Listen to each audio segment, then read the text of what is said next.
நம சிவாய. திருச்சிற்றம்பலம். தென்னாட்டுடைய சிவனே போற்றி, எந்நாட்டவருக்கும் இறைவா போற்றி போற்றி. போன பதிவில் சுந்தரர் அருளிய திருத்தொண்டர் தொகையில் பாடல் 2ல் பொருள் விளக்கங்களை பார்த்தோம். இந்த பதிவில் பாடல் 2 அதோட 3-4 வரிகளுடைய பொருள் விளக்கங்களை பார்ப்போம். கடவுரில் கலையான் தன் அடியார்க்கும் அடியேன். சோழ வளநாட்டிலே திருக்கடவூரிலே அந்தணர் மரபிலே தோன்றியவர் கலையனார். சிவபக்தியிலும் ஒழுக்கத்திலும் சிறந்தவர். திருக்கோயிலில் குங்குலிய தூபமிடுவது, அதாவது நறுமண தூபமிடுவது அவர் தம் திருத்தொண்டாகும். மிக கடுமையான வறுமை வந்தபோதும் திருத்தொண்டை தவறாது செய்து வந்தார். ஒரு நாள் அவர் குடும்பத்தவர் அனைவரும் பட்டினி கிடக்க நேர்ந்தது. இதை பொறுக்காத அவர் தம் துணைவியர் தம் திருமாங்கல்யத்தை கலட்டி கொடுத்து நெல் வாங்கி வர கலையனாரை அனுப்பினார். நாயனார் சென்று கொண்டிருந்த போது எதிரே குங்குலிய பொதி வந்தது.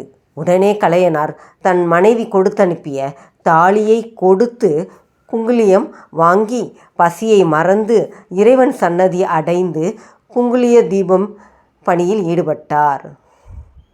நாயனாரின் இல்லத்தில் மனைவி மக்கள் முதலியோர் பசியால் வருந்தி உறங்கிவிட்டனர்.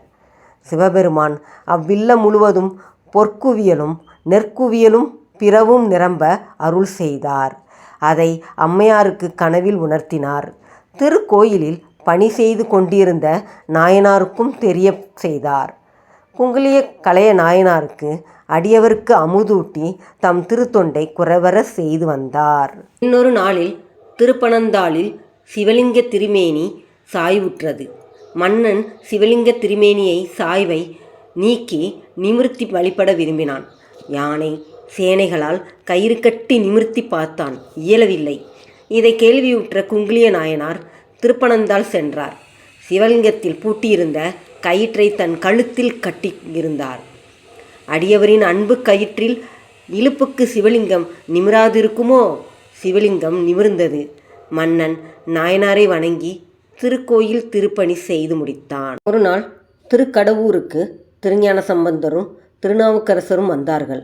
அவர்களை எதிர்கொண்டு அழைத்து திரு அமுது செய்வித்து அவர்கள் அருளையும் ஆண்டவன் அருளையும் பெற்றார். குங்குலிய கலைய நாயனார் தம் திருப்பணியை முறையாக செய்து வாழ்ந்து சிவபெருமான் திருவடி நிழலை அடைந்தார். பாடல். மலை மலிந்த தோல் வள்ளல் மன கஞ்சாரன். மலை மலிந்த மலைத்தன்மை, அதாவது பெருமையும் வலிமையும் நிறைந்த சோழ நாட்டிலே கஞ்சனூரிலே வேளாண் குலத்திலே தோன்றியவர் மணக்கஞ்சார நாயனார். சேனாதிபதி. தமது உடைமையெல்லாம் சிவனடியார் உடைமை என்று கருதுபவர்.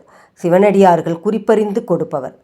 நீண்ட காலமாக குழந்தை இல்லாமல் இருந்து பின் இறைவன் திருவருளால் பெண் குழந்தை பிறந்தது. அக்குழந்தையை நாளொரு மேனியும் பொழுதொரு வண்ணமுமாக வளர்த்து வந்தார். அப்பெண் உற்ற வயதை அடைந்தாள். பெரியோர்களால் கலந்து பேசி அப்பெண்ணை ஏயர்கோன் கலிக்காம நாயனாருக்கு மனம் பேசி முடித்தனர். திருமண நாளும் வந்தது.